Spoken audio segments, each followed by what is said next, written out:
ونصلی علی رسولہ الکریم اما بعد فاعوذ باللہ من الشیطان الرجیم بسم اللہ الرحمن الرحیم رب اشرح لی صدری ویسر لی امری واحلل عقدۃ من لسانی یفقہوا قولی۔ آج انشاءاللہ ہم گفتگو کریں گے کامیابی کی راہ کے بارے میں کہ کامیابی کا راستہ کون سا ہے اور حقیقی کامیابی کیا ہے۔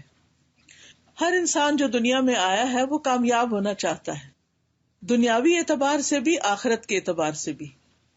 جو لوگ ایمان رکھتے ہیں ان کے نزدیک کامیابی صرف دنیا کی کامیابی نہیں بلکہ اصل کامیابی وہ ہے جو انہیں ہمیشہ ہمیشہ کے لیے کامیاب کر دے۔ اور اسی کے لیے اللہ سبحانہ وتعالیٰ نے قرآن مجید میں ہم لوگوں کو جو کرائیٹیریا دیا ہے کامیابی کا وہ یہ ہے کہ کل نفس ذائقۃ الموت وانما توفون اجورکم یوم القیامۃ فمن زحزح عن النار وادخل الجنۃ فقد فاز وما الحیاۃ الدنیا الا متاع الغرور۔ ہر جان موت کو چکھنے والی، یہ موت ایک لازمی چیز ہے، اور تمہیں تمہارے اجر قیامت کے دن پورے پورے دیے جائیں گے، یعنی دنیا میں تم جو بھی کوشش اور محنت کرو گے اس کا بدلہ آخرت میں پاؤ گے۔ پھر جو شخص آگ سے دور کر دیا گیا اور جنت میں داخل کر دیا گیا تو یقیناً وہ کامیاب ہو گیا، اور دنیا کی زندگی تو دھوکے کے سامان کے سوا کچھ بھی نہیں۔ لیکن انسان عام طور پر یہ دھوکا کھا جاتا ہے، وہ یہاں کے چھوٹے چھوٹے نقصان اور چھوٹی چھوٹی تکلیف اور چھوٹی چھوٹی مشکل کو بہت بڑی چیز سمجھتا ہے، جبکہ دنیا میں جتنی بھی مشکلات انسان کو پیش آتی ہیں وہ کبھی ہمیشہ نہیں رہتی، ختم ہو جاتی۔ ایک دن آتا ہے کہ تکلیف چلی جاتی، کوئی بیماری ہو، کوئی مالی نقصان ہو، کوئی جانی نقصان ہو، کچھ بھی ہمیشہ کا نہیں۔ لیکن آخرت ایک ایسی جگہ ہے کہ وہاں کی کامیابی بھی ہمیشہ کی اور وہاں کا نقصان بھی ہمیشہ کا، وہاں کی تکلیف بھی بہت بڑی اور وہاں کی خوشی بھی بہت بڑی۔ تو عقل مند وہ ہے کہ جو اس بڑے دن میں کامیاب ہو جائے۔ قرآن مجید میں سورۃ الانعام میں اللہ تعالیٰ فرماتے ہیں مَن یُصْرَفْ عَنْهُ یَوْمَئِذٍ فَقَدْ رَحِمَهُ وَذَلِكَ الْفَوْزُ الْمُبِینُ۔ جس شخص سے اس دن وہ عذاب ہٹا لیا جائے گا تو یقیناً اس نے اس پر رحم کر دیا، اور یہی کھلی کامیابی ہے۔ رسول اللہ صلی اللہ علیہ وسلم نے فرمایا تم سب جانتے ہو کہ ہمیں اللہ کی طرف لوٹنا ہے۔ ہم سب کو یہ بات پتا ہے نا کہ اللہ کی طرف واپس جانا ہے۔ دنیا میں کوئی شخص کہاں بھی پہنچ جائے، کہیں بھی، کتنے بھی بڑے مقام پر پہنچ جائے، لیکن کیا ہوگا؟ ایک دن اس دنیا کو چھوڑ کر ہی جانا ہے۔ تو آپ نے فرمایا تم جانتے ہو کہ ہمیں اللہ کی طرف لوٹنا ہے، پھر جنت کی طرف یا جہنم کی طرف جانا ہے۔ وہ ایسی جگہ ہے کہ وہاں سے کوئی روانگی نہیں، وہ ایسی ہمیشگی ہے کہ جس میں موت نہیں آئے گی، اور وہاں ایسے جسم ہوں گے جو مرنے والے نہیں ہوں گے، جن کو کوئی خاتمہ نہیں، کوئی ڈکے نہیں، کوئی جنت والوں کے لیے کوئی بڑھاپا نہیں، کوئی بیماری نہیں، کوئی زوال نہیں، ان کی نعمتیں بڑھتی چلی جائیں گی۔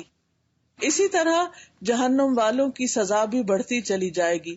فَلَن نَّزِيدَكُمْ إِلَّا عَذَابًا، ہرگز نہیں ہم زیادہ کریں گے مگر عذاب ہی کو۔ ان کی سزا بڑھتی جائے گی، ان کی نعمتیں بڑھتی چلی جائیں گی۔ اس لیے انسان کو اس کامیابی کی فکر ہونی چاہیے اور اس کے لیے کچھ کرنا چاہیے، کیونکہ قیامت کے دن جہنم والوں میں سے ایک آدمی کو بلایا جائے گا جو دنیا والوں میں سب سے زیادہ نعمتیں رکھتا تھا، بہت نعمتیں۔ اس کو جہنم میں ایک غوطہ دیا جائے گا اور اس سے کہا جائے گا اے آدم کے بیٹے، کیا تو نے کبھی کوئی بھلائی دیکھی تھی؟ کیا تجھے کبھی کوئی نعمت ملی تھی؟ تو وہ کہے گا اے میرے رب کی قسم کبھی نہیں۔ یعنی دنیا میں اگر کسی انسان کا ہر لمحہ بھی خوشی میں گزرے اور آرام میں گزرے تو وہ جہنم کی ایک جھلک کھا کے کہے گا کہ میں نے کبھی کوئی آرام نہیں دیکھا۔ ساری زندگی کا آرام اس آخرت کی تکلیف کے مقابلے میں کچھ بھی نہیں۔ اس لیے انسان کو ہمیشہ اس کامیابی کی فکر کرنی چاہیے جو پائیدار ہے۔ تو اصل کامیابی کیا ہوئی؟ جنت کا مل جانا۔ اصل کامیابی کیا ہے؟ جنت کو حاصل کر لینا. قرآن مجید میں آتا ہے لا یستوی اصحاب النار و اصحاب الجنہ اصحاب الجنت هم الفائزون. آگ والے اور جنت والے برابر نہیں ہیں. جو جنت والے ہیں وہی اصل کامیاب ہے. اصل کامیابی ان کی ہے. نبی صلی اللہ علیہ وسلم نے فرمایا اللہ تبارک و تعالی نے جنت کو پیدا کیا. اللہ سبحانہ و تعالی نے جنت کو پیدا کیا اس طرح کہ ایک اینٹ سونے کی تھی، ایک اینٹ چاندی کی تھی، اور اس کا گارا کستوری کا تھا. اللہ تعالیٰ نے اسے کہا کلام کرو، بات کرو، یعنی جنت کو کہا بولو. اس نے کہا قد افلح المؤمنون، یقیناً فلاح پا گئے، کامیاب ہو گئے مومن. تو کامیابی کے لیے سب سے پہلی شرط ایمان ہے. لیکن ہم سب کو یہ معلوم ہونا چاہیے کہ ایمان صرف زبانی اقرار کا نام نہیں، عمل بھی ایمان میں شامل ہے. اسی لیے ساتھ ہی فرمایا قد افلح المؤمنون الذین هم فی صلاتهم خاشعون، یقیناً کامیاب ہو گئے وہ مومن جو اپنی نمازوں میں خشوع و خضوع اختیار کرتے ہیں، پوری توجہ کے ساتھ نماز ادا کرتے ہیں، ٹھہر ٹھہر کے ادا کرتے ہیں، وقت پر ادا کرتے ہیں. نماز ان کی آنکھوں کی ٹھنڈک ہے، محبت سے ادا کرتے ہیں، نماز کا انتظار کرتے ہیں، نماز کا شوق رکھتے ہیں. نماز ان کے لیے اللہ سبحانہ وتعالیٰ سے ملاقات کا ذریعہ ہے. وہ نماز پڑھ کر خوش ہوتے ہیں اور خوشی سے نماز کی طرف جاتے ہیں، کیونکہ قیامت کے دن بھی وہی اللہ سبحانہ وتعالیٰ سے ملاقات کر کے خوش ہوں گے جو دنیا میں اللہ سے ملاقات کر کے خوش ہوتے ہیں، کیونکہ ان کے پاس اللہ سبحانہ وتعالیٰ کو دکھانے کے لیے کچھ ہوگا. جبکہ اس کے برعکس، اس کے مقابلے میں وہ لوگ جو دنیا میں اللہ سے ملاقات نہیں کرنا چاہتے، نماز نہیں پڑھنا چاہتے، قیامت کے دن خالی ہاتھ ہوں گے، کیونکہ سب سے پہلا حساب ہی نماز کا ہے. خالی ہاتھ ہوں گے، اللہ سبحانہ وتعالیٰ کے سامنے جاتے ہوئے بھی شرمائیں گے، ڈریں گے، گھبرائیں گے کہ ہم کیا منہ دکھائیں. بالکل کسی بھی ایسے انسان کی طرح کہ جو اپنی ڈیوٹی پر نہ پہنچے، اپنا کام نہ کرے، اپنی ذمہ داری نہ نبھائے، تو پھر اسے سخت شرمندگی لاحق ہوتی ہے. تو اس لیے اللہ سبحانہ وتعالیٰ نے جب جنت کو کہا کہ تم بات کرو تو کہنے لگی قد افلح المؤمنون. فرشتوں نے کہا اے جنت تیرے لیے خوشخبری ہو، تو بادشاہوں کا ٹھکانہ ہے. یعنی اصل بادشاہ وہ ہے جو تیرے اندر پہنچ کر تجھ میں آ کر بادشاہ بنیں گے، اور ہمیشہ ہمیشہ ان کی بادشاہی قائم رہے گی، اور وہاں جا کر ان کے سارے غم ختم ہو جائیں گے، غم بھول جائیں گے. کیونکہ دنیا میں جو شخص سب سے زیادہ تکلیف میں تھا، بہت شدید تکلیف میں، جب اسے جنت کی ایک جھلک دکھائی جائے گی، ایک نظارہ دکھایا جائے گا، تو اس سے پوچھا جائے گا کیا کبھی تم نے کوئی تکلیف دیکھی؟ تو وہ کہے گا اے رب تیری ذات کی قسم، اللہ کی قسم، میں نے کبھی کوئی تکلیف نہیں دیکھی. یعنی اسے ساری تکلیفیں بھول جائیں گی. وہ کہے گا میں نے کبھی کوئی شدت اور سختی دیکھی ہی نہیں. لہٰذا آج اگر ہمیں اللہ سبحانہ وتعالیٰ کی اطاعت میں، اس کی بندگی میں، نماز میں، روزے میں، صدقہ خیرات میں، اللہ کی خاطر بندوں کی خدمت میں، بندوں کے خیر خواہی میں اگر کوئی تکلیف اٹھانی پڑے تو اسے خوشی خوشی اٹھایا کرے، کیونکہ آخرت میں جا کر تو یہ تکلیف کچھ تکلیف ہی نہیں لگے گی. اصل تکلیف تو قبر کا عذاب ہے، اصل تکلیف تو جہنم کا عذاب ہے. دنیا کی آگ برداشت نہیں ہوتی، کہا یہ کہ انسان جہنم کی آگ کے لیے صبر کرے جو دنیا کی آگ سے 69 ٹائمز زیادہ ہے. جہنم کی آگ کے 70 حصے ہیں، اس میں سے صرف ایک حصہ 1%، 1 ڈگری ہے دنیا کی آگ ہے. اتنی تیز آگ میں کون شخص صبر کر سکے گا؟ تو اس لیے اصل کامیابی اس کی ہے کہ جو جنت میں پہنچ جائے، جنت کو پالے. اور جنتی اسی لیے جب جنت میں پہنچیں گے تو کہیں گے وَقَالُوا الْحَمْدُ لِلَّهِ الَّذِي أَذْهَبَ عَنَّا الْحَزَنَ إِنَّ رَبَّنَا لَغَفُورٌ شَكُورٌ. وہ کہیں گے کہ اللہ کا شکر ہے جس نے ہم سے غم دور کر دیا، یقیناً ہمارا پروردگار بخشنے والا قدردان ہے، جس نے اپنے فضل سے ہمیں ابدی قیام گاہ میں لا اتارا، نہ جہاں ہمیں مشقت اٹھانی پڑتی ہے اور نہ تھکان لاحق ہوتی ہے. یعنی جنت ایسی جگہ ہے کہ جہاں انسان کو کسی قسم کی نہ کوئی تھکاوٹ، نہ کوئی محنت، نہ کوئی کام، کچھ بھی نہیں کرنا پڑے گا. وہاں انسان دراصل ہر طرح کی خوشیاں ہی خوشیاں حاصل کرے گا. تو اس لیے انسان کو اس کامیابی کے لیے کوشش کرنی چاہیے. لیکن یاد رکھیے اس کامیابی کو پانے کا طریقہ توحید خالص ہے. ہر طرح کے شرک سے بیزاری. اللہ کی ذات میں، اللہ کی صفات میں کسی بھی قسم کا شرک اللہ کو پسند نہیں.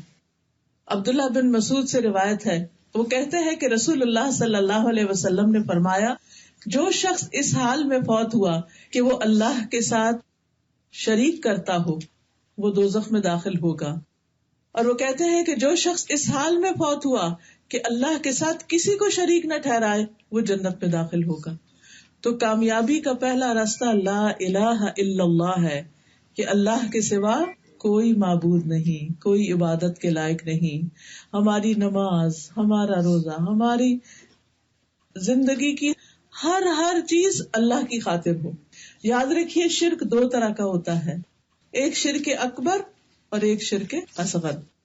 الحمدللہ ہم میں سے کوئی بھی غیر اللہ کے لیے نماز نہیں پڑھتا، یا غیر اللہ کے آگے سجدہ نہیں کرتا، یا اللہ کے سوا کسی اور کے آگے ہاتھ نہیں پھیلاتا، اس سے دعا نہیں کرتا. ہم سب کچھ اللہ ہی سے مانگتے ہیں اور اللہ ہی کے سامنے ہاتھ باندھ کے کھڑے ہوتے ہیں، ایاک نعبد و ایاک نستعین کرتے ہیں. لیکن یاد رکھیے ایک چھوٹا شرک بھی ہوتا ہے اور وہ ہے ریاکاری، دکھاوا. دکھاوے کی نماز، دکھاوے کی قربانی، دکھاوے کی نیکیاں، لوگوں کے سامنے نیک بننا اور لوگوں کو ثابت کرنا کہ ہم بڑے اچھے لوگ ہیں.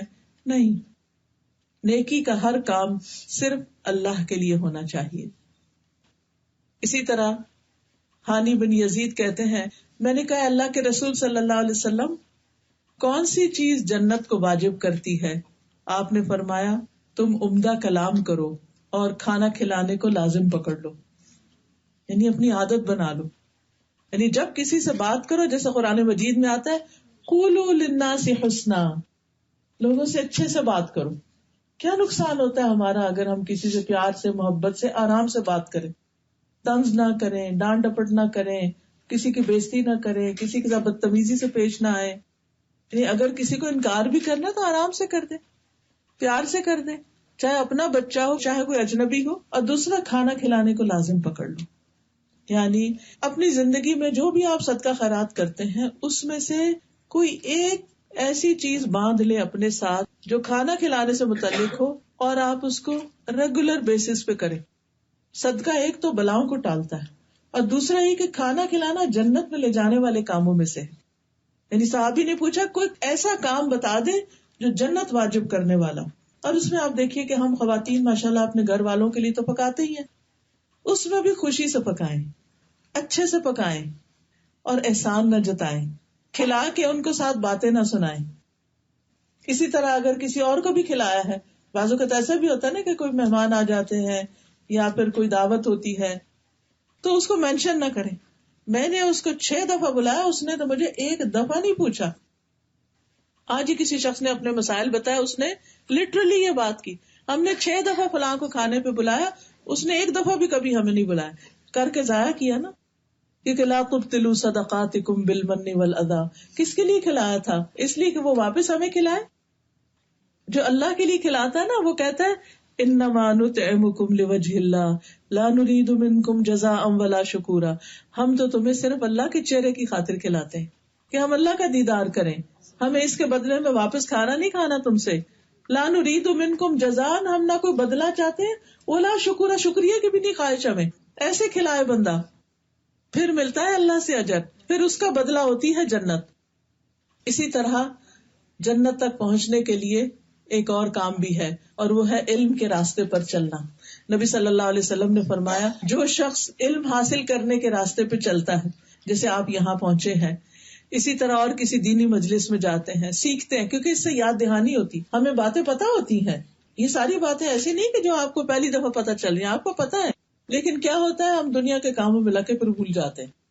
آدم علیہ السلام بھی بھولے تھے نا، جنت میں پھل کھا لیا تھا، تو آدم کی اولاد بھی بھولتی ہے. ہم سب بھول جاتے ہیں، ہمیں پھر یاد کرانا پڑتا ہے. کیا ہم اپنے بچوں کو نہیں یاد کراتے؟ وہی باتیں جو پہلے بھی ان کو پتا ہوتی پھر یاد کراتے کہ یہ کرنا ہے. اور جو کام جتنا اہم ہوتا ہے اس کو اتنی ہی دفعہ بار بار یاد کراتے ہیں تاکہ بھول نہ جائے انسان. تو اللہ سبحانہ تعالیٰ نے بھی قرآن میں نبی صلی اللہ علیہ وسلم نے حدیث میں ہمیں بہت سی چیزوں کو یاد کرایا ہے، لیکن اگر ہم علم کی مجلسوں میں ہی نہ جائیں تو کہاں سے یاد دہانی ہوگی؟ تو جو شخص جنت میں جانا چاہتا ہے اس کے لیے لازم ہے کہ وہ علم کا راستہ پکڑے، سیکھنے کے لیے گھر سے نکلے، جتنے قدم چل کے جائے گا اس کے لیے اتنا ہی بڑا اجر ہوگا. فرمایا جو شخص علم حاصل کرنے کے لیے گھر سے نکلتا ہے، علم کے راستے پہ چلتا ہے، اللہ اس کے لیے جنت کا راستہ آسان فرما دیتا ہے. یعنی اس کے لیے کامیابی کے راستے، کامیابی کے دروازے کھل جاتے ہیں، کیونکہ اصل کامیابی کیا ہے؟ جنت کا حصول. سورۃ الفتح میں آتا ہے لیدخل المؤمنین والمؤمنات جنات تجری من تحتها الانہار خالدین فیہا ویکفر عنہم سیئاتہم وکان ذلک عند اللہ فوزا عظیما، تاکہ وہ مومن مردوں اور مومن عورتوں کو ان باغوں میں داخل کرے جن کے نیچے نہریں چلتی ہیں، ہمیشہ ان میں رہنے والے ہوں گے، اور ان سے برائیاں دور کر دے، اور یہ ہمیشہ سے اللہ کے نزدیک بہت بڑی کامیابی ہے. یعنی اللہ کے نزدیک بہت بڑی کامیابی کیا ہے؟ کہ اہل ایمان جنت میں داخل ہو جائیں. فرشتے بھی ایمان والوں کے لیے دعا کرتے ہیں، کیا کہ اللہ تعالیٰ انہیں برائیوں سے بچا لے، اور جو برائیوں سے بچا لیا گیا اس پر تو نے رحمت کر دی، اور یہی بڑی کامیابی ہے. تو کامیابی کے لیے کیا ضروری ہے کہ انسان اچھے کام شروع کر دے اور برے کام چھوڑ دے. لیکن پھر اس کے لیے انسان کو یہ پتا ہو کہ کیا کیا اللہ تعالیٰ کو پسند نہیں، تاکہ ان کاموں کو انسان اپنی زندگی سے نکال دے، دور کر دے. ایسے شخص پر اللہ کی حقیقی معنوں میں رحمت ہوتی ہے. اسی طرح گناہوں سے معافی کا پھر آسان طریقہ کیا ہے؟ لوگوں سے تکلیف دور کرنا. رسول اللہ صلی اللہ علیہ وسلم نے فرمایا ایک شخص کے اگلے پچھلے گناہوں کو اس لیے معاف کر دیا گیا کہ اس نے لوگوں کے راستے سے کانٹے والی شاخ ہٹا دی تھی کہ لوگوں کو تکلیف نہ ہو. تو آپ سوچئے کہ کانٹے والی شاخ ہٹانے سے سب لوگ آسانی سے گزر جائیں گے، کسی کو کانٹا نہیں چبھے گا، کوئی گرے گا نہیں، کوئی اٹکے گا نہیں. اللہ کو یہ نیکی اور یہ عمل بہت پسند آ گیا. اللہ سبحانہ تعالیٰ نے اس کو اس کی برائیوں سے بچا لیا جس طرح اس نے لوگوں کو تکلیف سے بچایا. لیکن سوچئے وہ لوگ جو لوگوں کے راستے میں کانٹے بکھیرتے ہیں اور ان کی لیگ پولنگ کرتے ہیں اور ان کے لیے مشکلیں کھڑی کرتے ہیں. تو ہمیں ہر اس کام سے بچنا ہے کہ جس سے لوگوں کو تکلیف ہو، لوگوں کو اذیت ہو. پھر اسی طرح اصل کامیابی اللہ کی رضا بھی ہے کہ انسان اپنی زندگی میں اللہ سبحانہ و تعالیٰ کو راضی کر دے ان کاموں کو کر کے جن کا اللہ نے حکم دیا، اور ان برائیوں کو چھوڑ کر جن سے اللہ سبحانہ و تعالیٰ نے بچنے کا حکم دیا. اب دیکھیے آدم علیہ السلام کو جب جنت میں لے جایا گیا امتحان کے لیے تو اللہ تعالیٰ نے ایک حکم دیا تھا اور ایک چیز سے روکا تھا. حکم کیا تھا کہ جنت میں جہاں سے جو جی چاہے با فراغت کھاؤ، کھلا کھاؤ، بس ایک درخت کے پاس نہیں جانا. ایک چیز سے روک دیا، کھانے کا حکم دیا اور منع کیا ایک درخت کے پاس جانے سے. اب انہوں نے کیا کیا؟ شیطان کے پھیر میں آگے وسوسہ اس نے ڈالا اور ان کو بھلا دیا اور وہ اسی درخت کا پھل کھا بیٹھے. تو اللہ سبحانہ تعالیٰ ناراض ہو گئے، جنت کا لباس واپس لے لیا گیا. دنیا میں ہم سب کو اللہ تعالیٰ نے کچھ کام کرنے کے لیے کہا ہے اور کچھ چیزوں سے بچنے کے لیے کہا ہے. ہم سب کو پتا ہے اللہ تعالیٰ نے ہم پر حرام کیا ماں باپ کی نافرمانی، حقوق الامہات، رشوت کھانا، سود کھانا. اللہ نے حرام کیا جھوٹ کو، غیبت کو، چغلی کو. اللہ نے حرام کیا ہمارے لیے دوسروں کو دھوکہ دینا، خیانت کرنا، دوسروں کو اذیت دینا، جادو کرنا. پھر اسی طرح کسی پر ناروا تہمت لگانا، یعنی پاک دامن عورت پر تہمت لگانا. اسی طرح کبیرہ گناہوں کی اور بھی ایک لمبی لسٹ ہے. تو ہمیں ان سب چیزوں کا پتہ ہونا چاہیے کہ کن کن چیزوں سے اللہ سبحانہ تعالیٰ نے ہمیں منع کیا ہے تاکہ ہم ان چیزوں کے پاس بھی نہ جائیں. مثلاً اللہ سبحانہ تعالیٰ نے زنا کو حرام قرار دیا. قرآن مجید میں آتا ہے لا تقربوا الزنا، زنا کے قریب بھی نہ پھٹکو، کوئی ایسا کام بھی نہ کرو، کسی ایسے رستے پر بھی نہ چلو کہ جو تمہیں ادھر لے جاتا ہو. وہ کرنا تو دور کی بات، اس کے پاس بھی نہ جاؤ. اسی طرح شراب کو حرام قرار دیا اور بے حیائی کو حرام قرار دیا. تو ان کاموں سے رکنا، ان چیزوں سے بچنا نہایت ضروری ہے تاکہ اللہ راضی ہو جائے. کیونکہ جب بندہ اللہ کو راضی کرتا ہے نا تو اللہ سبحانہ و تعالیٰ اس کی طرف متوجہ ہوتا ہے. جب بندہ اللہ کو ناراض کرتا ہے اللہ تعالیٰ اس سے منہ پھیر لیتا ہے, اللہ تعالیٰ ناراض ہو جاتا ہے. اسی طرح سوچ سمجھ کے بولنا یہ بھی بڑا ضروری ہے اللہ تعالیٰ کو راضی کرنے کے لیے. حدیث میں آتا ہے کوئی شخص اللہ کو راضی کرنے والی ایک بات کرتا ہے اور وہ نہیں سمجھتا کہ اس کا اثر وہاں تک ہوگا جہاں تک وہ ہو جاتا ہے. اس کی وجہ سے اللہ عز و جل اس کے لیے قیامت تک اپنی خوشنودی لکھ دیتا ہے کہ میں اس بندے سے راضی ہو گیا. اور ایک آدمی اللہ کی ناراضی والی ایسی بات کرتا ہے اور وہ نہیں سمجھتا کہ اس کا اثر وہاں تک ہوگا جہاں تک ہو جاتا ہے. اس کی وجہ سے اللہ تعالیٰ اس کے لیے اپنی ناراضگی اس دن تک کے لیے لکھ دیتا ہے جس دن اس سے ملاقات ہوگی. یعنی قیامت تک اللہ تعالیٰ اس بندے سے ناراض رہے گا. تو علقمہ کہتے ہیں اس لیے دیکھ لیا کرو کہ تم کیا کہہ رہے ہو. استغفر اللہ, ہم کتنی دفعہ بے سوچے سمجھے منہ سے باتیں نکال دیتے ہیں اور کوئی ہمیں ٹوکے تو ہم کہتے ہیں اوہ بس ایسے ہی میرے منہ سے نکل گیا, I didn't mean it, but اللہ سبحانہ و تعالیٰ ہم سب کو معاف کر دے. پتہ نہیں کیسی کیسی ہم باتیں کر چکے ہوں. ابھی دنیا میں وقت ہے کہ ہم اللہ سے معافی مانگ لیں اور سچے دل سے معافی مانگ لیں. اور اللہ سے توبہ کرنے اور معافی مانگنے کا طریقہ یہی ہے کہ ہم اپنی غلطیوں کا اعتراف کر لیں کہ واقعی ہم نے غلطی کی. ورنہ عام طور پر تو یہ ہوتا ہے جب کوئی ہمیں ہماری غلطی بتائے تو ہم اپنے آپ کو ڈیفینڈ کرنا شروع کر دیتے ہیں اور دوسرے سے جو ہمیں نصیحت کرے اس سے نفرت کرنے لگتے ہیں. پھر اسی طرح اصل کامیابی اس کی ہے جو موت کے وقت خوشخبری سنے. یا ایتھا النفس المطمئنہ ارجعی الی ربک راضیۃ مرضیہ, اے نفس مطمئنہ اپنے پروردگار کی طرف لوٹ چلو, تو اس سے راضی وہ تجھ سے راضی. یہ خبر جب انسان موت کے وقت سنے گا تو بس وہ ہے اصل میں پار لگ گیا, وہ ہے کامیاب. لیکن اس کے لیے ہمیں ایسے کاموں سے بچنا جو ضمیر پہ بوجھ بن جائیں. دلوں میں گرج نہیں رکھنی, نفرتیں نہیں رکھنی, دوسروں کے لیے برا نہیں سوچنا. اگر دل میں کوئی بات آ بھی گئی تو اس کو نکالنے کی کوشش کرنی. اور پھر اللہ کا ذکر کرنا ہے, کیونکہ الا بذکر اللہ تطمئن القلوب, اللہ کے ذکر سے دلوں کو اطمینان نصیب ہوتا ہے. اب جب دلوں کو اطمینان ہوتا ہے تو پھر انسان کی موت جب آئے گی تو اسی حال میں آئے گی کہ اس کو پکارا جائے گا اے نفس مطمئنہ. ہم سب کو اپنے آپ سے پوچھنا چاہیے کیا ہم نفس مطمئنہ ہیں یا ہم اللہ سے بھی ناراض ہیں اور بندوں سے بھی ناراض ہیں؟ کیا ہم اتنا ذکر کرتے ہیں کہ ہمارا دل راضی ہے اللہ سے؟ ہم حالات کیسے بھی ہوں, موسم کیسا بھی ہو, ہم اپنی ذات کے اندر مطمئن اور پرسکون ہو کے سوتے ہیں کہ ہم نے کسی کو اذیت نہیں دی, کسی کا دل نہیں دکھایا, کسی کی غیبت نہیں کی, کسی کی چغلی نہیں کی, کسی کے ساتھ کوئی زیادتی نہیں کی. ایسے تھوڑی کہ ہم غلط کام کرتے رہے اور دل بے چین رہے اور موت کے فرشتہ آ کے کہ اے نفس مطمئنہ. ایسے ہوگا؟ ایسے تھوڑی ہوگا. اس کے لیے تو ہمیں دنیا میں اسٹرگل کرنی ہے اپنے نفس کو مطمئن بنانے کے لیے. اس کے لیے پھر وہی بات کہ سب سے پہلے ہر کام اللہ کے لیے, پھر اپنی نمازوں کو اچھے سے ادا کرنا, کیونکہ نماز جو ہے اللہ کا بہت بڑا ذکر ہے. وَلَذِكْرُ اللَّهِ اکبر. قرآن کی صحیح تلاوت, پھر تسبیحات, ذکر, کام کریں, واک کریں, کھانا پکائیں, کلیننگ کریں, بچوں کو اسکول لینے جائیں, ڈرائیونگ کریں, آ رہے ہیں جا رہے ہیں, کچھ کر رہے ہیں, اللہ کا ذکر, کثرت سے اللہ کا ذکر.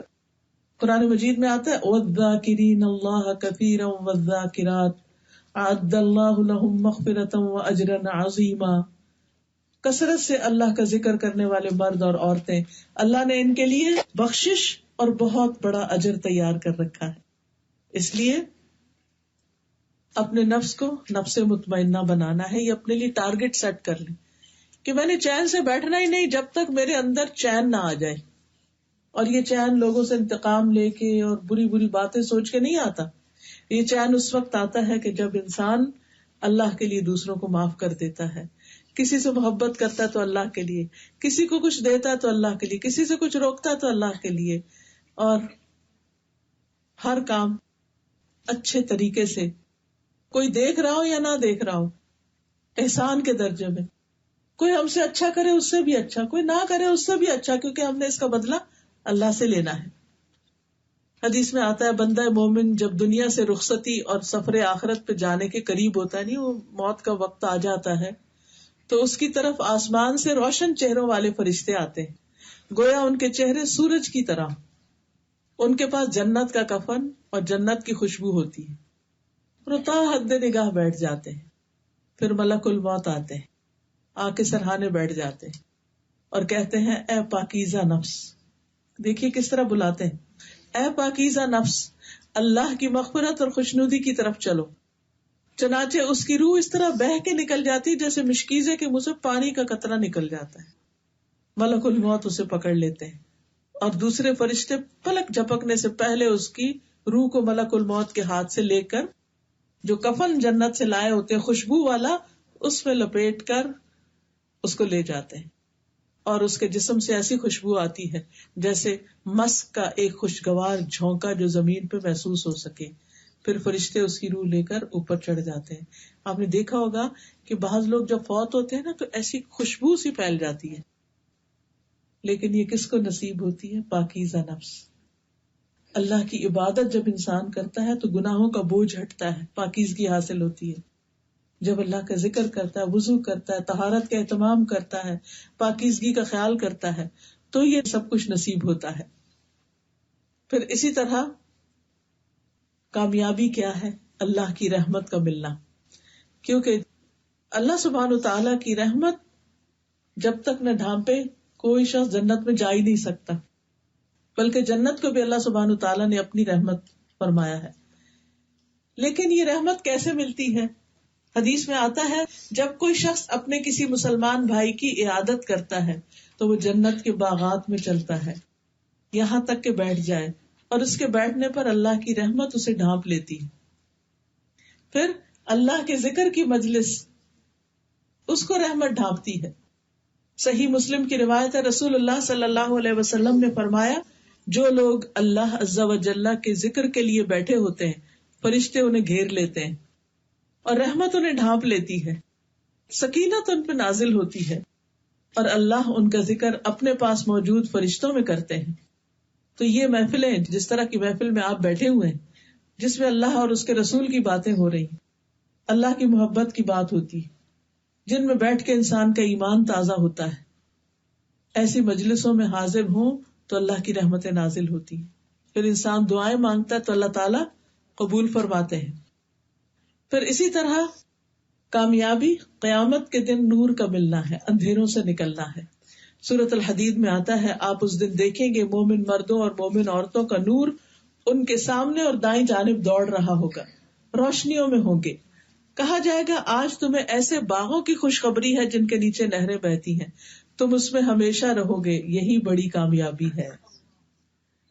اب آپ دیکھیے کہ یہ نور مومنوں کے لیے، منافقوں سے یہ نور بجھا دیا جائے گا۔ نور پانے کا آسان طریقہ کیا ہے؟ نماز کی حفاظت، نماز کی حفاظت۔ عبداللہ ابن عمر سے مروی ہے کہ ایک دن نبی صلی اللہ علیہ وسلم نے نماز کا ذکر کرتے ہوئے فرمایا جو شخص اس کی پابندی کرے گا یہ اس کے لیے قیامت کے دن روشنی، دلیل اور نجات کا سبب بنے گی، جو شخص نماز کی پابندی نہیں کرے گا وہ اس کے لیے روشنی، دلیل اور نجات کا سبب نہیں بنے گی، وہ قیامت کے دن قارون، فرعون، حامان اور ابی ابن خلف کے ساتھ ہوگا۔ پھر اسی طرح قرآن کی تلاوت نور حاصل کرنے کا بہترین ذریعہ ہے، یعنی اگر ہم چاہتے ہیں نا قیامت کے دن ہمیں نور ملے تو اس کے لیے کیا کرنا ہوگا؟ قرآن کی تلاوت۔ اپنے گھروں کو قرآن کی تلاوت سے آباد کیجیے، صبح صبح بلند آواز سے قرآن پڑھا کیجیے، کوئی بات نہیں اگر آپ اٹکتے بھی ہیں تو دوہرا اجر ہے، لیکن اونچی آواز میں قرآن پڑھنا شروع کریں، بچوں کو بھی لے کے بیٹھے، ان سے بھی کہیں۔ نبی صلی اللہ علیہ وسلم نے فرمایا تلاوت قرآن کو اپنے لیے ضروری سمجھو، یعنی یہ نہیں کہ اچھا کوئی بات نہیں، اچھا پھر کر لیں گے، اچھا مجھے صحیح پڑھنا نہیں آتا، اچھا مجھے شرم آتی ہے، کیا پتا غلطی ہو جائے، نہیں، جو بھی آتا ہے تلاوت قرآن کو اپنے لیے ضروری سمجھو، علیک بتلاوت القرآن، کیونکہ یہ تمہارے لیے زمین پر نور کا سبب ہوگا اور آسمان میں ذخیرہ ہوگا، یعنی تمہارے اعمال بڑھتے جائیں گے۔ اسی طرح صبر روشنی ہے، والصدقۃ نور، صدقہ نور ہے، یعنی صدقہ بھی قیامت کے دن انسان کے لیے نور کا ذریعہ بنے گا۔ پھر کامیابی یہ ہے کہ قیامت کے دن انسان کے پلڑے بھاری ہوں، میزان میں جب اعمال تولے جائے، فمن ثقلت موازینہ فاولئک هم المفلحون، جن کا نامہ اعمال وزنی ہوگا نیکیوں والا، وہی کامیاب ہونے والے ہیں. لیکن یہ اعمال نامے کیسے بھاری ہوتے ہیں؟ سب سے زیادہ بھاری ہوتا ہے لا الہ الا اللہ سے، اور پھر اچھے اخلاق سے. اچھا اخلاق میزان میں بہت بھاری نیکی ہے، اور اس کے ساتھ ساتھ خاموشی، فضول باتوں سے بچنا. اور یاد رکھیے دنیا میں ملنے والی کامیابی وقتی کامیابی ہے، اصل کامیابی نہیں. اور دنیا کا ملنا اللہ کی محبت کی علامت نہیں، کیونکہ بعض لوگوں کو یہ غلط فہمی ہوتی ہے کہ ہم دنیا میں بڑے سکسیسفل ہیں، شاید اللہ ہم سے محبت کرتا ہے اس لیے اس نے سب کچھ ہمیں دے رکھا ہے. اللہ تعالیٰ فرماتے ہیں کہ یہ دھوکے کا سامان ہے. اعلموا انما الحیات الدنیا لعب ولہو وزینۃ وتفاخر بینکم وتکاثر فی الاموال والاولاد. خوب جان لو کہ دنیا کی زندگی محض کھیل تماشا، زینت و آرائش، تمہارا آپس میں ایک دوسرے پر فخر کرنا، مال و اولاد میں ایک دوسرے سے زیادہ حاصل کرنے کی کوشش کرنا ہے. یہ ایسے ہی جیسے بارش ہوئی اور اس نے نباتات اگائی اور کاشتکار خوش ہو گئے، پھر وہ خوب پھلتی پھولتی ہے، پھر زرد ہو جاتی ہے، پتے سارے پیلے ہو جاتے ہیں، اور پھر کیا ہوتا ہے؟ گر جاتے ہیں، اور پھر گرنے کے بعد زمین پہ کیا ہوتا ہے؟ بس بن جاتے ہیں. ختم. دنیا کی زندگی یہ ہے، اس کی رونق یہ ہے. جب یہ جوبن پہ پہنچتی ہے، اب دیکھو گا پتوں کا جب رنگ بہت حسین ہوتا ہے تو اس کے بعد کیا ہوتا ہے؟ سبھی گر جاتے ہیں. اسی طرح انسان جب جو ہی اپنی زندگی کی پیک پہ پہنچتا ہے، بہت کچھ حاصل کر لیتا ہے، تو جانے کا وقت آ جاتا ہے. اچھا گھر مل گیا، اچھا فرنیچر، اچھا سب کچھ، اور اب خود جانے کی تیاری ہے. بیماریاں ہیں، کچھ بھی انجوائے کر نہیں پاتا. تو اس لیے دنیا کی زندگی تو دھوکے کا سامان ہے. یہاں کی کامیابی اور بڑے گھروں کو کامیابی نہ سمجھو، اصل کامیابی جنت کا ملنا ہے. اور جو لوگ اللہ سے دور ہوں، اللہ کا ذکر نہ کریں، نماز نہ پڑھیں، اگر وہ ان سب چیزوں کے باوجود دنیا ان کو بہت مل رہی ہے تو دھوکا ہے ان کا کہ وہ کامیاب ہے. دنیا کی ہرس جتنی بڑھتی جاتی ہے، اللہ سے دوری میں اضافہ ہوتا چلا جاتا ہے. دنیا میں جو کچھ حاصل ہوتا جاتا ہے، اللہ کے ہاں درجے کم ہوتے جاتے ہیں. پھر اسی طرح انسان کے لیے تھوڑی دنیا بھی بہت کافی ہے اگر وہ اپنے باقی وقت کو اللہ کی عبادت کے لیے استعمال کر لے. کیونکہ آپ نے دیکھا ہوگا جتنا ہم سامان گھروں میں زیادہ جمع کرتے ہیں اتنے ہی ہمارے کام بڑھ جاتے ہیں. جتنے برتنوں کی قسمیں زیادہ اتنا ہی ان کو سنبھالنے کا کام زیادہ، جتنے ڈریسز زیادہ اتنا ہی ان کو سنبھالنے کا کام زیادہ. اسی طرح باقی چیزیں بھی جب مختصر ہوتی ہیں چیزیں تو وقت زیادہ نکل آتا ہے. کس کے لیے؟ اللہ کی عبادت کے لیے بھی اور بندوں کی خدمت کے لیے بھی. حدیث میں آتا ہے جب اللہ تعالیٰ کسی بندے سے محبت کرتے ہیں تو اسے دنیا سے اس طرح روکتے ہیں جس طرح تم میں سے کوئی اپنے مریض کو پانی سے روکتا ہے. یعنی جب پیٹ کی بیماری ہو جاتی ہے نا، پانی بھر جاتا ہے پیٹ میں، تو اس کو پانی نہیں پینے دیا جاتا. تو بعض اوقات اللہ سبحانہ وتعالیٰ کچھ بندوں کو ایسی بیماریوں میں مبتلا کر دیتا ہے کہ وہ بہت کچھ کھا ہی نہیں سکتے، اس سے بھی الرجی، اس سے بھی، اس سے بھی، اس سے بھی. تو اللہ تعالیٰ نے روک دی اس سے دنیا. لیکن اس سے کیا حاصل ہو جاتا ہے؟ اگر وہ بندہ صبر کرتا ہے اللہ کی رضا حاصل ہوتی ہے. لیکن جو شخص نافرمانیوں کے باوجود سب کچھ پاتا چلا جاتا ہے تو یہ دراصل اللہ کی طرف سے استدراج ہوتا ہے کہ پھر آہستہ آہستہ آہستہ ایک دم پکڑتا ہے اس کو. تو گویا میں اب خلاصہ کروں کہ اگر ہم چاہتے ہیں کامیاب ہوں تو کیا کریں؟ سب سے پہلے اللہ پر ایمان. الا ان اولیاء اللہ لا خوف علیہم ولا هم يحزنون الذين آمنوا وكانوا يتقون لهم البشرى في الحياة الدنيا وفي الآخرة لا تبديل لكلمات الله ذلك هو الفوز العظيم. بے شک اللہ کے دوست، ان کے اوپر نہ کوئی خوف نہ کوئی غم، وہ جو ایمان لائے اور وہ تقوی اختیار کرتے تھے، ان کے لیے دنیا میں بھی خوشخبری ہے اور آخرت میں بھی. اللہ کی باتوں میں کوئی تبدیلی نہیں، یہ بہت بڑی کامیابی ہے. پھر اسی طرح اللہ کا تقوی اختیار کرنا. کامیابی کے لیے کیا کرنا؟ اللہ کا تقوی. اللہ کا تقوی کا مطلب کیا ہے؟ کہ اللہ سے ڈر ڈر کے زندگی بسر کرنا، اس کی نافرمانیوں سے بچنا اور اس کی اطاعت کرنا. پھر کامیابی کے لیے کیا کرنا ہے؟ اللہ اور اس کے رسول صلی اللہ علیہ وسلم کی اطاعت کرنی ہے. وَمَن يُطِعِ اللَّهَ وَرَسُولَهُ وَيَخْشَ اللَّهَ وَيَتَّقْهِ فَأُولَٰئِكَ هُمُ الْفَائِزُونَ. جو اللہ اور اس کے رسول کی اطاعت کرے گا اور اللہ سے ڈرے گا اور اس کا تقوی اختیار کرے گا تو یہی لوگ دراصل کامیاب ہونے والے ہیں. وَمَن يُطِعِ اللَّهَ وَرَسُولَهُ فَقَدْ فَازَ فَوْزًا عَظِيمًا. جو اللہ اور اس کے رسول کی اطاعت کرے گا وہ عظیم الشان کامیابی پائے گا. تو اس کے لیے جاننا ضروری ہے کہ اللہ تعالیٰ ہم سے کیا چاہتے ہیں، اور وہ ہمیں قرآن و سنت سے پتہ چلتا رہتا ہے. پھر اسی طرح اللہ کی طرف سے نازل کیے ہوئے نور یعنی قرآن کی پیروی کرنا، کیونکہ قرآن وہ راستہ دکھاتا ہے جو سب سے زیادہ سیدھا ہے. پھر اللہ کی عبادت، خاص طور پر نماز کی پابندی اور خشوع و خضوع، فرائض کی ادائیگی، کثرت سے اللہ کا ذکر، نیک اعمال بجا لانا، حرام کاموں سے بچنا، سچائی اختیار کرنا کیونکہ اس دن سچوں کو ان کا سچ نفع دے گا، جھوٹ سے بچنا کیونکہ سچائی کے بارے میں حدیث میں آتا ہے سچ نیکی کی طرف رہنمائی کرتا ہے اور نیکی جنت کی طرف لے جاتی، اور آدمی مسلسل سچ بولتا ہے یہاں تک کہ اللہ کے یہاں صدیق لکھ لیا جاتا ہے. پھر اللہ کی نعمتوں کا ذکر کرنا، شکر ادا کرنا، یہ کامیابی کا راستہ ہے. ایسا شخص دنیا میں بھی کامیاب ہوتا ہے اور آخرت میں بھی، کیونکہ اللہ کا وعدہ ہے لَإِن شَكَرْتُمْ لَأَزِيدَنَّكُمْ، اگر تم نے شکر ادا کیا تو میں تمہیں نعمتیں ضرور زیادہ دوں گا اور زیادہ دوں گا. پھر اللہ اور اس کے رسول کے فیصلوں کو تسلیم کر لینا کہ جو اللہ نے میرے حق میں لکھا ہے وہ بہت اچھا ہے. پھر کامیابی کے لیے توبہ، ہر گناہ پہ، چھوٹے پہ بڑے پہ اللہ کی طرف پلٹ جانا، جیسے آدم علیہ السلام پلٹ گئے تھے. نبی صلی اللہ علیہ وسلم نے فرمایا خوشخبری ہے اس کے لیے جو اپنے نامہ اعمال میں کثرت سے استغفار پائے. کچھ لوگوں کی عادت ہوتی ہے نا کہ ہر چھوٹی بڑی بات پر بندوں سے سوری کر لیتے ہیں، اسی طرح کچھ لوگوں کی عادت ہوتی ہے وہ ہر چھوٹی بڑی غلطی پر اللہ سے توبہ کرتے ہیں، اللہ تو مجھے معاف کر دے.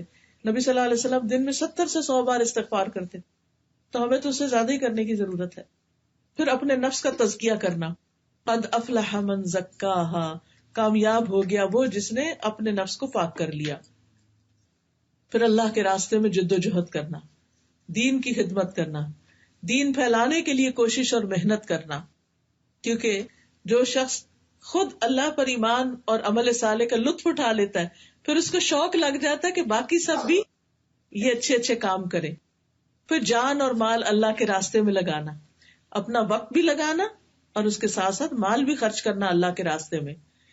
پھر اسی طرح رشتہ دار، مسکین اور مسافر پر خرچ کرنا، دل کی تنگی سے بچنا، دوسروں کو اپنے اوپر ترجیح دینا، خود تکلیف اٹھا کر ان کے لیے آسانی پیدا کرنا، ایمان والوں کی صحبت اختیار کرنا، ایمان والوں سے دوستی کرنا، کیونکہ نیک لوگوں کی مجلس میں انسان کو نیکیوں کا شوق پیدا ہو جاتا ہے، اور غافل لوگوں کے بیچ میں انسان بیٹھے تو پھر نیکیوں کا شوق نہیں ہوتا. نبی صلی اللہ علیہ وسلم نے فرمایا مومن کے سوا کسی کی صحبت اختیار نہ کرو، تمہارا کھانا سوائے متقی کے کوئی نہ کھائے، یعنی کہ اچھے ماحول اور اچھی کمپنی میں رہنے کی کوشش کرو. اسی لیے نیک عورت سے شادی کرنے کا بھی حکم ہے تاکہ گھر کا ماحول اچھا ہو. پھر امر بالمعروف اور نہی عن المنکر کرنا، مشکلات پر صبر کرنا کیونکہ صبر کا اجر بے حساب ہے. قناعت اختیار کرنا یعنی جو ملا ہے اس پہ راضی رہنا. تواضع اختیار کرنا، ہمبل ہونا. اللہ تعالیٰ فرماتے ہیں یہ آخرت کا گھر ہم ان لوگوں کے لیے مخصوص کرتے ہیں جو دنیا میں بڑائی یا فساد نہیں چاہتے. دنیا میں وہ کچھ تکبر اور غرور اور اپنے آپ کو بڑی چیز نہیں سمجھتے، ہمبل ہیں، متواضع ہیں. اسی طرح کامیابی کے راستے میں کچھ رکاوٹیں بھی ہوتی ہیں جن میں سب سے بڑا کفر اور شرک ہے. آخرت پر ایمان نہ ہونا، آخرت سے غافل ہونا، اللہ سے ملاقات کو بھلا دینا، کنارے پہ رہ کے عبادت کرنا. اگر مطلب پورا ہو رہا ہے تو اللہ کی عبادت کرنا، اگر کوئی کام نہیں ہو تو نماز وغیرہ بھی چھوڑ دینا، بس مجبوری کے مارے کچھ کام کر لینا، دل سے نہ کرنا عبادت. پھر اللہ اور اس کے رسول کی نافرمانی کرنا، اللہ کے راستے سے روکنا. کوئی نیکی کا کام کر رہا ہے تو اس کے راہ میں روڑے اٹکانا، شیطان سے دوستی کرنا، حلال و حرام میں خود سے باتیں گڑ لینا، دوسروں پہ ظلم کرنا، تکبر کرنا، ریاکاری اور دکھاوا کرنا. تو اللہ تعالیٰ سے دعا ہے کہ اللہ تعالیٰ ہمیں ان ساری چیزوں سے محفوظ رکھے. وآخر دعوانا ان الحمد للہ رب العالمین. مختصر ہی دعا کر لیتے ہیں تاکہ اللہ تعالیٰ ہم سب کو اس پر عمل کی توفیق عطا فرمائے. سبحان اللہ والحمد للہ ولا الہ الا اللہ واللہ اکبر ولا حول ولا قوة الا باللہ العلی العظیم. اللہم صلی علی محمد وعلی آل محمد کما صلیت علی ابراہیم وعلی آل ابراہیم انک حمید مجید. اللہم بارک علی محمد وعلی آل محمد کما بارکت علی ابراہیم وعلى آل إبراهيم إنك حميد مجيد. ربنا آتنا في الدنيا حسنة وفي الآخرة حسنة وقنا عذاب النار. اے ہمارے رب ہمیں دنیا میں بھلائی اور آخرت میں بھی بھلائی عطا فرما اور ہمیں آگ کے عذاب سے بچا. اللہم اصلح لی دینی الذی هو عصمت امری واصلح لی دنیای التي فیہا معاشی واصلح لی آخرتی التي فیہا معادی واجعل الحیاة زیادة لی فی کل خیر واجعل الموت راحة لی من کل شر. اے اللہ میرے دین کو درست کر دے جو میرے معاملات کا محافظ ہے، میری دنیا کو درست کر دے جس میں میرا معاش ہے، میری آخرت کو درست کر دے جس میں مجھے واپس لوٹنا ہے، میری زندگی کو ہر بھلائی میں میرے لیے زیادتی کا ذریعہ بنا دے اور موت کو میرے لیے ہر شر سے راحت کا ذریعہ بنا دے. یا رب العالمین ہمیں دنیا اور آخرت کی رسوائیوں سے بچا لینا. اللہ ہمارے سارے معاملات میں ہمارا انجام اچھا کر دے، آخرت کے عذاب سے بچانا اور دنیا کے فتنوں سے محفوظ رکھنا. اللہ اسلام کی حالت میں موت عطا کرنا، اسلام کی حالت میں زندہ رکھنا، نیک لوگوں میں شامل کرنا، ہمیں کسی فتنے اور کسی رسوائی کا شکار نہ ہونے دینا. اللہ ہمیں دنیا کی تنگی اور قیامت کے دن کی تنگی سے محفوظ رکھنا. اللہم انا نسألک الجنۃ الفردوس. اللہم انا نعوذ بک من النار. اللہم انا نعوذ بک من جہد البلاء ودرک الشقاء وسوء القضاء وشماتۃ الاعداء. اللہ ہم تیری پناہ میں آتے ہیں سخت مشقت، بد نصیبی کے پانے، بری تقدیر اور دشمنوں کے خوش ہونے سے. یا اللہ ہمیں ان آفتوں اور مصیبتوں سے بچا کے رکھنا. اللہ ہمارے بچوں کو ہدایت دینا. اللہ ہمارے بچوں کو سیدھی راہ دکھا، انہیں ایمان دے، انہیں آخرت کی فکر دے، انہیں نماز کی محبت دے، انہیں نیک کاموں کی محبت عطا فرما دے. اللہ برائیوں سے بچا، برے ماحول اور برے دوستوں سے بچا. اللہ دنیا اور آخرت کی انہیں کامیابیاں عطا فرما. اللہ ہمیں ایمان پر موت دینا. اللہ ہمارے لیے فرشتہ خوشخبری لے کر آئے. اللہ ہمیں اس زندگی سے بہترین فائدہ اٹھانے کی توفیق دے اور زیادہ سے زیادہ نیک کاموں کی توفیق عطا فرما. ہم اپنے اوقات کو اچھے کاموں میں استعمال کریں. اللہ ہمارے والدین پہ اپنی رحمت فرما. اللہ سب بہنوں کو شفائے کاملہ عطا فرما. اللہ ان کے لیے عبادت کو آنکھوں کی ٹھنڈک بنا. اللہ جنہوں نے اس مجلس کا اہتمام کیا انہیں اجر عظیم عطا فرما، اور جو بہنیں آئی ہیں ان کا آنا ہر قدم قبول فرما، اور جو بھی سننے والے ہیں اور جو بھی سیکھنے والے ہیں ان سب کی کوشش کو قبول فرما. ربنا تقبل منا انک انت السمیع العلیم وتب علینا انک انت التواب الرحیم. وصلی اللہ تعالی علی خیر خلقہ محمد وعلی آلہ واصحابہ واہل بیتہ اجمعین برحمتک یا ارحم الراحمین. الہی آمین. سبحانک اللہم وبحمدک اشہد ان لا الہ الا انت استغفرک واتوب الیک. السلام علیکم ورحمۃ اللہ وبرکاتہ.